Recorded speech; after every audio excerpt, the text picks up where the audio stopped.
அழகான உடல் மூடி மறைப்பதற்கல்ல, மற்றவர்கள் பார்த்து ரசிக்கவே என்று சொன்னது மட்டுமல்ல, அப்படி தன் அழகை மூடி மறைக்காமல் வாழ்ந்தவர் ஹாலிவுட்டின் கவர்ச்சி கன்னி மர்லின் மன்றோ.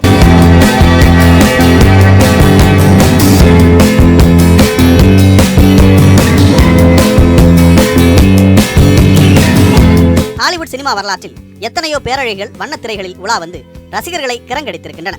எத்தனை பேர் கடந்து போனாலும் இன்று வரை உலகமெங்கும் உள்ள அந்த கால ரசிகர்களும் இன்றைய இளைய தலைமுறையினரும் கூட மறக்காத பெயர், கேட்டவுடன் மயங்கி நிற்கும் பெயர் மர்லின் மன்றோ. அதனால்தான் தமிழ் சினிமாக்களில் கூட நீ மர்லின் மன்றோ குளோனிங்கா என்று பாடல் வரிகளை எழுதுகிறார்கள் கவிஞர்கள். அமெரிக்க தேசத்து பைங்கிலியான மர்லின் இறந்து அரை நூற்றாண்டுகளுக்கு மேலாகியும் அழகை வர்ணிக்க இன்றும் கவிஞர்கள் மர்லினை துணைக்கு அழைப்பது சிலிர்க்க வைக்கிறது. கருப்பு வெள்ளை காலத்து பேரழகியாக அறிமுகமாகி பிறகு வண்ணங்களிலும் செல்லுலாய்டில் இளைஞர்களை கவர்ந்திழுத்த மர்லின் மன்றோ பல பிரபலங்களுடன் கிசுகிசுக்கப்பட்டவர். மறைந்த முன்னாள் அமெரிக்க அதிபர் ஜான் கென்னடி மற்றும் அவரது சகோதரர் ராபர்ட் கென்னடி இருவரோடும் மர்லினுக்கு ரகசிய தொடர்பு இருந்தது உலகறிந்த ஒன்று. மர்லினின் மர்ம மரண பின்னணியில் கென்னடி குடும்பத்திற்கும் சம்பந்தம் உண்டு என யூகங்களாகவும் ஆதாரத்துடனும் வாதிடுபவர்களும் உண்டு. 36வது வயதிலேயே மரணமடைந்த மர்லின் மன்றோவின் மரணம் குறித்த மர்மங்கள் இன்று வரை ஊடகங்களில் விவாதமாகிக் கொண்டே இருக்கின்றன. மன்றோ எப்படி இறந்திருப்பார் என்ற கேள்வி இன்றளவிலும் உலகம் முழுவதிலும் உள்ள அவரது ரசிகர்கள் மனதில் உயிர்ப்புடன் எழுப்பப்பட்டுக் கொண்டே இருக்கிறது. மர்லின் வெறும் கண்களாலேயே ஆண்களை கவர்ந்திருப்பவர். மர்லின் காமத்தின் குறியீடு என்றே இந்த உலகம் மர்லின் மன்றோ பிம்பத்தை உருவாக்கி இருக்கிறது. பெண்கள் என்றால் காட்சி பொருள் என்ற எண்ணத்தின் விளைவே இப்படி மர்லின் மன்றோ காட்சிப்படுத்தப்பட்டார். ஆனால் மர்லினின் நிஜ பக்கங்களை ஆழ்ந்து பார்த்தவர்களுக்கு தெரியும் அதுவல்ல நிஜ மர்லின் மன்றோவின் பிம்பம் என்பது. மர்லின் என்ற பெண் இலக்கியங்களை காதலிக்கிறவராக, கவிதைகளை காதலிக்கிறவராக, நாடகங்களை காதலிக்கிறவராக இருந்திருக்கிறார். ஆனால் இந்த உலகம் அதை எதையும் பார்க்கவில்லை, அவரது உடலை மட்டுமே பார்த்தது. மர்லின் ஒரு நடிகை என்று தெரிந்தவர்களில் எத்தனை பேருக்கு அவர் ஒரு அற்புதமான பாடகி என்பது தெரிந்திருக்கும்? அப்படியே தெரிந்திருந்தாலும் அதை பொருட்படுத்த அவர்களுக்கு விருப்பமில்லை என்பதுதான் நிதர்சனம். கிட்டத்தட்ட 30க்கும் மேற்பட்ட பாடல்களை பாடியிருக்கிறார் மர்லின். அத்தனையும் பிரபலமானவை. ஆனால் மர்லினிடம் இதெல்லாம் யார் எதிர்பார்த்தார்கள்? அவரின் அழகான கட்டுடலை தவிர. கடைசியில் அந்த அழகுதான் அற்ப ஆயுளில் மர்லின் மன்றோவை உலகை விட்டே அனுப்பியது. 1945 முதல் 1962 வரை திரையுலகிலும் அதற்கு அப்பாலும் ஆதிக்கம் செலுத்திய மர்லின் மன்றோவின் வாழ்க்கையையும் அவர் குறித்து அறியப்படாத பல பக்கங்களையும் விவரிக்கிறது இந்த தொகுப்பு. அமெரிக்காவின் லாஸ் ஏஞ்சலஸ் நகரில் 1926ஆம் ஆண்டு ஜூலை மாதம் பிறந்தவர் நார்மா ஜீன் மார்டின்சன் என்கிற இயற்பெயர் கொண்ட மர்லின் மன்றோ. மர்லினுக்கு தந்தை இல்லை என்பதை விட தந்தை யாரென்றே தெரியாது என்பதுதான் சரியானது. தாய் கிளாடிஸ் மன்றோ பேக்கர் மனநல பாதிப்புக்கு உள்ளாகியிருந்தார். ஆகையால் அனாதை இல்லங்களிலும் வளர்ப்பு பெற்றோரிடமும் மர்லின் வளர்ந்தார். கிட்டத்தட்ட 11 தம்பதியினர் மாறி மாறி இவரை தத்தெடுத்து வளர்த்தனர். மர்லின் தந்தை பாசத்திற்கு ஏங்கியதுதான் அவருடைய முதல் இயக்கம். தந்தையின் பாசத்திற்கு மிகவும் ஏங்கியதால் தான் திருமணம் செய்து கொண்ட ஆண்களை டாடி என்று மர்லின் அழைத்தார். மர்லினுக்கு 8 வயது இருக்கும் போதே வளர்ப்பு தந்தை கிம்மலால் வன்புணர்வுக்கு ஆளானார். கிம்மலை தொடர்ந்து பலரால் வன்புணரப்பட்டு சிறுமி மர்லினின் சிறுவயது வாழ்க்கை குதறப்பட்டது. அந்த வயதில் என்னை சுற்றிய உலகம் முழுவதுமே இருண்டு கிடந்தது, வெளியேற வழி இல்லாமல் பயந்து போயிருந்தேன் என்று பின்னாளில் குறிப்பிட்டார் மர்லின். அதைவிட கொடியது அவர் பிறந்தவுடன் மர்லினின் தாய் அவரை கொல்ல முற்பட்டதுதான். மர்லினின் நினைவுகளில் எப்போதும் நீங்காமல் இருந்தது இந்த சம்பவம் தான். தாய் மனநல காப்பகத்திற்கு செல்ல 15 வயதில் பள்ளி படிப்பை கைவிடும் சூழலுக்கு தள்ளப்பட்டார் மர்லின் மன்றோ. ஜிம்மி டோகர்டி என்பவரை 16 வயதிலேயே திருமணம் செய்ய வேண்டிய சூழ்நிலை மர்லினுக்கு. ஆனாலும் திருமண வாழ்க்கை தனக்கு பாதுகாப்பை தரும் என்று மர்லின் நம்பினார். திருமணத்திற்கு பிறகு ஜிம்மி வெளிநாட்டிற்கு பணி நிமித்தமாக செல்ல மர்லின் ராணுவ தளவாடங்கள் தயாரிக்கும் தொழிற்சாலையில் பணிபுரிந்தார். அப்போதுதான் அவரது வாழ்க்கையை மாற்றியது ஒரு கேமரா. 1944இல் டேவிட் கொனோவர் என்கிற புகைப்பட கலைஞர் யாங் என்கிற பத்திரிகைக்காக மர்லினை புகைப்படம் எடுத்தார். கவர்ந்திருக்கும் இவரது அழகை முதலாக வெளி உலகுக்கு கொண்டு வந்தது அவர்தான். அதன் பிறகு பத்திரிகைகளின் டார்லிங் ஆனார் மர்லின் மன்றோ. சிறந்த கவர்ச்சி மங்கையாக பல பத்திரிகைகள் தேர்வு செய்த போது இவரது அழகில் பல இளைஞர்கள் கிறங்கினார்கள். ஆம், அபரிமிதமான அழகும் பார்த்தவுடன் மயக்கும் தோற்றமும் கொண்டிருந்தார் மர்லின். அதனால்தான் அவரின் உடலழகை மறைக்கும் எண்ணம் இல்லாமல் இருந்தார். 1950கள் வரை உள்ள மர்லின் மன்றோவின் அழகு இயற்கையிலானது. அதன் பிறகு மர்லின் மன்றோ தனது மூக்கு மற்றும் தாடையில் அறுவை சிகிச்சையின் மூலம் மாற்றங்களை செய்தார். ஒவ்வொரு முறை கிளினிக் செல்லும் போதும் பத்திரிகைகளுக்கு தெரியக்கூடாது என்பதற்காக வெவ்வேறு பெயர்களில் மருத்துவமனை பதிவேட்டில் தன் பெயரை பதிவு செய்துவிட்டு சென்றார். இந்த அறுவை சிகிச்சைகளை அவ்வளவு ரகசியமாக செய்து கொண்டார் மர்லின். மேக்கப் ரூமில் அதிக நேரம் செலவழித்த மர்லின் எப்போதும் தனது அழகில் கண்ணும் கருத்துமாய் இருந்தார். அது எந்த அளவிற்கு சென்றதென்றால் இரவில் உள்ளாடைகளை கலட்டிவிட்டு தூங்கினால் தன்னுடைய அங்கங்களின் வடிவம் மாறிவிடும் என்று தூங்கும் போது கூட உள்ளாடைகளுடன் தூங்குவதை வழக்கமாக கொண்டிருந்தார் மர்லின். முகப்பொலிவு மற்றும் சரும பாதுகாப்பிற்காக ஹார்மோன் கிரீம்களை எப்போதும் முகத்தில் மர்லின் பூசி இருப்பார். இதனால் மர்லினை புகைப்படம் எடுக்கும் போது புகைப்படக்காரர்களுக்கு ஸ்பெஷல் லைட், லென்ஸ் எல்லாம் தேவைப்படாமல் போனது.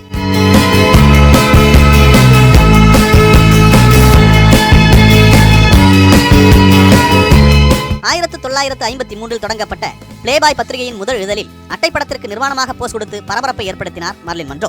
இதற்காக மர்லினுக்கு கொடுக்கப்பட்ட சம்பளம் வெறும் $50. மர்லின் மன்றோ கல்லூரியில் படிக்காதவர், ஆனால் புத்தகங்கள் படிப்பதில் ஆர்வமுள்ளவர். வீட்டில் 400க்கும் மேற்பட்ட புத்தகங்களுடனான நூலகம் வைத்திருந்தவர். இரவில் தூக்கம் வராமல் தவிக்கும் போதும் தான் கடந்து வந்த கசப்பான பக்கங்கள் நினைவுக்கு வரும் போதும் இந்த புத்தகங்கள் தான் மர்லினுக்கு கை கொடுத்திருக்கின்றன. மர்லின் தனிமையான நேரங்களில் கவிதைகள் எழுதுவார். இவ்வளவு வாசிப்புகள் இருந்தும் மறதி அவருக்கு பெரிய நோயாக இருந்தது. பட ஷூட்டிங்கின் போது டயலாகின் சில வரிகளை மறப்பதால் மீண்டும் மீண்டும் மர்லின் பல டேக்குகளை வாங்குவார். அப்படி 60 டேக்குகள் வாங்கி அவர் சொன்ன டயலாக் இட்ஸ் மீ சுகர் என்பதாகும். மர்லினின் மறதியை சக நடிகர் நடிகைகள் கிண்டலடிக்கவும் செய்தனர். இசை என்றால் மர்லின் மன்றோவிற்கு உயிர். ஆடை போன்றே லிப்ஸ்டிக், மஸ்காரா இரண்டும் அவரது அங்கங்களில் எப்போதும் ஒட்டி கொண்டிருக்கும். Diamonds are girls best friends என்ற புகழ்பெற்ற பாடலுக்கு குரல் கொடுத்த மர்லினுக்கு நகைகள், குறிப்பாக வைரங்கள் மீது ஆர்வமே இல்லை. மர்லின் மன்றோவுக்கு தெருவில் அனாதைகளாக சுற்றி கொண்டிருக்கும் விலங்குகள் மீது அலாதி ஆர்வம் உண்டு. தெருவில் இருக்கிற விலங்குகளுக்கு உணவளிப்பது, அதற்கு மருத்துவம் பார்ப்பது, மழைக்காலங்களில் பாதுகாப்பான இடத்திற்கு அழைத்துச் செல்வது என்று விலங்குகள் மீது தனி அக்கறை கொள்வார் மர்லின் மன்றோ. முதலில் விளம்பரங்களில் நடிக்க தொடங்கிய மர்லின் பிறகு வெற்றிகரமான மாடலாக திகழ்ந்தார். திரைப்படத்தில் நடிக்கும் ஆசை பிறந்தது. தொடர்ந்து முயற்சி செய்தார். 1947 திரைப்படங்களில் நடிக்க தொடங்கினார். ஆரம்பத்தில் சிறு வேடங்களிலேயே தோன்றினார் மர்லின் மன்றோ. 1950 வெளிவந்த தி அஸ்பால்ட் ஜங்கிள் திரைப்படத்தில் முக்கிய வேடத்தில் நடித்தார். All about eve, don't bother to knock உள்ளிட்ட படங்கள் மர்லினை புகழின் உச்சிக்கே கொண்டு சென்றன. பிறகு அடுத்தடுத்த படங்கள் மூலம் மர்லின் கொடுத்த வெற்றி, பணம், புகழ், செல்வாக்கு என அனைத்தையும் தேடித்தந்தது. நகைச்சுவை கதாபாத்திரங்களிலும் மர்லினின் திறமை அபாரமாக வெளிப்பட்டது. இவரது நடை, உடையழகு மிகவும் பிரபலம். தங்க நிற முடி, புன்னகை பூத்த முகம், தங்கச் சிலை போன்ற உடல் என்று வர்ணிக்கப்பட்டார் மர்லின் மன்றோ. 1953 உலகில் மிகவும் அதிகப்படியான விளம்பரப்படுத்தப்பட்ட ஒரே பெண் மன்றோ என்று அறிவிக்கப்பட்டது. அதே ஆண்டில் மர்லின் மன்றோ அந்த மாத பிளேபாய் பத்திரிகையின் கனவு கன்னி ஆனார். தன்னை பற்றிய செய்திகள் அதிகம் வர வேண்டும் என்று தானே பத்திரிகையாளர்களை அழைத்து ஷூட்டிங் நடக்கும் இடம், அந்த படம் குறித்த தகவல்களை எல்லாம் மர்லின் மன்றோ கொடுப்பதுண்டு. அந்த அளவிற்கு பப்ளிசிட்டியை விரும்பினார் மர்லின் மன்றோ. மர்லின் மன்றோவின் 22வது படமான ரிவர் ஆஃப் நோ ரிட்டர்ன் 1954 ஆண்டு வெளிவந்தது. இதில் மர்லின் $1 சில்வர் என்கிற பாடலை உருக்கமாக பாடியிருப்பார். இந்த பாடல் அன்றைய இளைஞர்களின் மனதில் ரிங்டோனாக இருந்தது. அப்போது கொரியாவிற்கு நிகழ்ச்சிக்காக சென்றிருந்த மர்லின் மன்றோ இதே பாடலை நேரில் பாடியும் அசத்தினார். முதல் திருமணம் விவாகரத்தில் முடிய 2வது திருமணம் செய்தார் மர்லின். பேஸ்பால் வீரரான மர்லினின் 2வது கணவர் ஜோடி மேக்கியோவுக்கு ஒருமுறை மர்லின் காதல் கடிதம் ஒன்றை எழுதினார். நீ இல்லாதது என்னை எந்த அளவிற்கு பாதிக்கிறது என்று எனக்கு சொல்ல தெரியவில்லை. என் இதயம் தகர்ந்து போகும் அளவிற்கு உன்னை நேசிக்கிறேன். நான் விரும்புவது, எனக்கு வேண்டியது எல்லாம் எப்போதும் நீயேதான். நீ எங்கே இருக்கிறாயோ அங்கிருக்கவே விரும்புகிறேன். நான் எப்படி இருக்க வேண்டும் என்று நீ விரும்புகிறாயோ அப்படியே இருப்பேன். எப்போதுமே தாமதமாக என்னை வெளிப்படுத்துவது என்னுடைய தவறான பண்பு என்று எனக்கு தெரியும். அதை தவிர்க்க 1,00,000 முறை முயல்வேன் என்று நான் வாக்குறுதி அளிக்கிறேன். அன்புடன் மர்லின். இந்த கடிதம் மர்லின் இறந்த பிறகு அவர் பொருட்கள் ஏலம் விடப்பட்ட போது வெளி உலகிற்கு தெரிய வந்தது.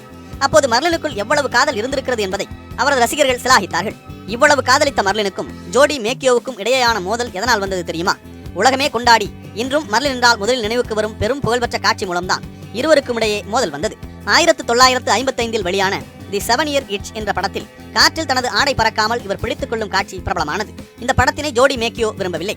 தனது மனைவியின் உள்ளாடை தெரியும் அளவிற்கு பொதுவெளியில் காட்சிப்படுத்தப்பட்ட அந்த படத்தை கண்டு கோபமடைந்தார். மர்லினிடம் எத்தனை முறை அந்த இயக்குனர் அந்த காட்சியை படமாக்கினார் என்றெல்லாம் கேட்டு நெருக்கடி கொடுத்தார். இருவருக்கும் இடையே கருத்து மோதல் வந்தது. அந்த திருமணமும் விவாகரத்தில் போய் முடிந்தது. ஆனால் மர்லின் காற்றில் பறக்கும் ஆடையை பிடிப்பது போன்ற அந்த காட்சியை 26 அடி உயரம் 15 டன் எடையில் உலோகச் சிலையாக செவார்ட் ஜான்சன் என்கிற சிற்பி வடித்தார். அது மர்லின் பிறந்த ஊர் அருகே வைக்கப்பட்டுள்ளது.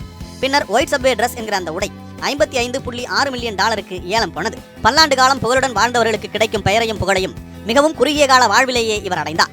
கோல்டன் குளோப் விருது உள்ளிட்ட ஏராளமான விருதுகளை வென்றுள்ளார். ஒரு நடிகையாக மட்டுமின்றி பாடகி, இயக்குனர் என்று பன்முகத்திறன் பெற்றிருந்தார் மர்லின். வரலாற்று அறிஞர்கள் பலரும் பாப் கலாச்சாரத்தின் மகாராணி மர்லின் மன்றோ என்று புகழாரம் சூட்டினர். ஒரு பக்கம் புகழின் உச்சியில் இருந்த மர்லின் மன்றோ இன்னொரு பக்கம் எண்ணற்ற கொடுமைகளை சந்தித்தார். இந்த ஹாலிவுட் உலகம் ஒரு பரத்தையர் விடுதி. ஹாலிவுட் என்பது ஒரு பெண்ணின் முத்தத்திற்கு $50,000 அவள் மனசுக்கு வெறும் 50 சென்ட்டும் தரக்கூடியது. இப்படி மர்லின் மன்றோ சொன்ன கருத்துக்கள் எல்லாமே பலரை புருவம் உயர்த்த வைத்தன. சிக்மண்ட் ஃப்ராய்ட், தஸ்தாவஸ்கி, டால்ஸ்டாய், ஷேக்ஸ்பியர் என மர்லினின் இலக்கிய தேடல் விசாலமானது. இந்த அறிவு காதல் தான் ஆர்தர் மில்லர் என்கிற முதியவர் மீது மர்லினுக்கு ஈர்ப்பை ஏற்படுத்தியது. இருவரும் திருமணம் செய்து கொண்டனர். ஆனால் இதில் சோகம் என்னவென்றால் மர்லினும் கூட மர்லினின் அறிவின் ஆர்வங்களை அங்கீகரிக்கவில்லை. மாறாக அவரின் அழகின் மீதே மில்லரின் ஆர்வம் இருந்தது. இருவரிடையே ஆன கருத்து முதலால் 1961 ஆண்டு விவாகரத்து பெற்றனர். 3வது திருமணமும் தோல்வியடைந்த போது மர்லினுக்கு ஆண்களுடன் உறவு வைத்துக் கொள்வதில் சிக்கல் உள்ளது. அவர் ஒரு லெஸ்பியன் என பத்திரிகைகளில் கிசுகிசுக்கப்பட்டார். புகழின் வெளிச்சம் மர்லின் மீது பெரு ஒளியை பாய்ச்சத் தொடங்கிய போதே மர்லின் மனச்சிதைவின் ஆரம்ப கட்டத்தில் காலெடுத்து வைத்து விட்டார். உலக இளைஞர்களின் தேவதையாக விஸ்வரூபம் எடுத்திருந்த அதே சமயம் மர்லினுக்குள் மன உளைச்சல் விஸ்வரூபம் எடுக்கத் தொடங்கியிருந்தது. வலி உணரா மருந்துகளும் தூக்க மாத்திரைகளும் மிதமிஞ்சிய குடியும் மர்லினின் வலிகளை குறைக்கவில்லை. மாறாக அது இன்னும் அதிகப்படுத்தி இருந்தது. அமெரிக்க அதிபர் ஜான் கென்னடி மற்றும் அவரது சகோதரர் ராபர்ட் கென்னடி ஆகிய இருவரும் ஒரே காலகட்டத்தில் மர்லினோடு ரகசிய உறவில் இருந்திருக்கிறார்கள். 1962 ஆண்டு அமெரிக்க அதிபர் ஜான் எஃப் கென்னடியின் 45வது பிறந்தநாள் விழாவில் கவர்ச்சியான உடையில் வந்து ஹாப்பி பர்த்டே மிஸ்டர் பிரசிடென்ட் என்று மேடையில் மன்றோ பாடினார்.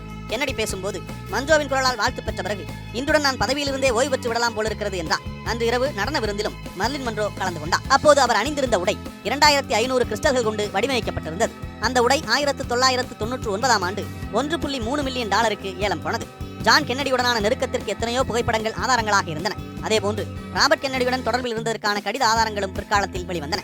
ஆனால் அதுவே மர்லினை பெரும் சர்ச்சைக்கு உள்ளாக்கியது. மர்லின் ஒரு உளவாளி, கென்னடியின் ராஜ ரகசியங்களை திருடுகிறார் என பத்திரிகைகள் வசைபாடிய போது மனமுடிந்து போனார் மர்லின் மன்றோ. மிதமிஞ்சிய குடி, அளவுக்கு அதிகமான தூக்க மாத்திரை, அடிக்கடி நிகழ்ந்த கருச்சிதைவு என மர்லின் சிதையத் தொடங்கினார். இவரது புகழேணியும் சரியத் தொடங்கியது. எந்த உடலை இந்த உலகம் ஆராதித்ததோ அந்த மர்லின் மன்றோவின் உடலை அவரது இறப்பிற்கு பிறகு அந்த உடலை வாங்கக்கூட ஆளில்லாமல் பிணவரையில் 3 நாட்கள் இருந்திருக்கிறது என்பதுதான் ஏற்றுக்கொள்ள முடியாத உண்மை. 1962 ஆகஸ்ட் 5ஆம் தேதி மர்லின் மன்றோ தன் படுக்கை அறையில் கட்டிலில் நிர்வாணமாக கையில் தொலைபேசியின் ரிசீவரை பிடித்தபடி மூச்சில்லாமல் கிடந்தார். டாக்டர் அழைக்கப்பட்டார். கண்ணாடி ஜன்னல் உடைக்கப்பட்டு உள்ளே சென்று முதலுதவி செய்தும் அவரை காப்பாற்ற முடியவில்லை. மருத்துவ பரிசோதனையில் அளவுக்கு அதிகமாக தூக்க மாத்திரைகள் சாப்பிட்டிருப்பதை கண்டுபிடித்தார்கள். தற்கொலை என்று வழக்கு முடிக்கப்பட்டது. ஆனால் இந்த மரணம் குறித்த சர்ச்சைகளும் பதிலில்லாத பல கேள்விகளும் தொடர்கின்றன. அது ஒரு திட்டமிட்ட கொலை என்கிற கோணத்தில் பல புத்தகங்கள் எழுதப்பட்டிருக்கின்றன. பல தொலைக்காட்சிகள் புலனாய்வின் மூலம் துப்பறியும் நிகழ்ச்சிகள் எல்லாம் நடத்தின. அதிபர் ஜான் எஃப் கென்னடிக்கும் மன்றோவுக்குமான காதல் மர்லின் உயிரை பறிக்க காரணம் என்று பேசப்பட்டது. நடிகரும் கென்னடியின் மைத்துனருமான பீட்டர் லாஃபோர்டின் வீட்டில் இருவரும் சந்தித்துக் கொண்டார்கள். அதிபர் தன் மனைவியை விவாகரத்து செய்துவிட்டு தன்னை மணந்து கொள்வார் என்று மன்றோ நம்பினார். அதிபர் தன் சகோதரர் ராபர்ட் கென்னடியை அழைத்து மன்றோவை சந்தித்து இனிமேல் வெள்ளை மாளிகைக்கு போன் செய்து தன்னை அழைக்கக்கூடாது என்று எச்சரித்து விட்டு வரச் சொன்னார். எச்சரிக்கை செய்வதற்காக சென்ற ராபர்ட்டுக்கு மன்றோவை பிடித்து விட்டது. ராபர்ட்டுடன் மன்றோவுக்கு புதிய காதல் ஆரம்பித்தது. ஆனால் ராபர்ட்டுக்கும் மர்லினை திருமணம் செய்து கொள்ளும் நோக்கமில்லை. மன்றோ இருவரை பற்றிய ரகசியங்களை பத்திரிகையாளர் சந்திப்பு நடத்தி பகிரங்கப்படுத்துவேன் என்று ராபர்ட்டை மிரட்டினார். மன்றோ இறந்த தினத்திற்கு முதல் நாள் மன்றோவுக்கும் ராபர்ட் கென்னடிக்கும் கடும் வாக்குவாதம் ஏற்பட்டு உச்சத்திற்கு சென்றதாக கூறப்படுகிறது. அருகில் பீட்டர் லாஃபோர்டும் இருந்தார். கோபத்தின் உச்சத்தில் மன்றோ கத்தி எடுத்து ராபர்ட் கென்னடியை குத்த முற்பட்டார். கத்தி வலுக்கட்டாயமாக பிடுங்கப்பட்டு சமாதானப்படுத்தப்பட்டதாக செய்திகள் கசிந்தன. இதனால் மர்லின் மன்றோவின் இறப்பிற்கும் கென்னடி சகோதரர்களுக்கும் சம்பந்தம் உள்ளது என்பதை உலகம் யூகித்தது. மர்லின் இறந்தபோது அந்த படுக்கையின் விரிப்பு கசங்காமல் இருந்தது. மேஜையில் காலியாக இருந்த மாத்திரை பாட்டிலின் மூடி சரியாக மூடப்பட்டிருந்தது. மாத்திரைகளை விழுங்க ஒரு கண்ணாடி டம்ளரோ தண்ணீரோ மது வகைகளோ எதுவும் இல்லை. போஸ்ட்மார்ட்டம் செய்த டாக்டரின் அறிக்கையின்படி மன்றோ வயிற்றில் கிட்டத்தட்ட 60 மாத்திரைகள் அளவுக்கு மருந்து இருந்தது. அது வாய் வழியாக உட்கொள்ளப்படவில்லை என்பது கண்டறியப்பட்டது. மன்றோவின் வழக்கு விசாரணை தொடர்பான பல மருத்துவ அறிக்கைகளும் விசாரணை அறிக்கைகளும் பிறகு காணாமல் போயின.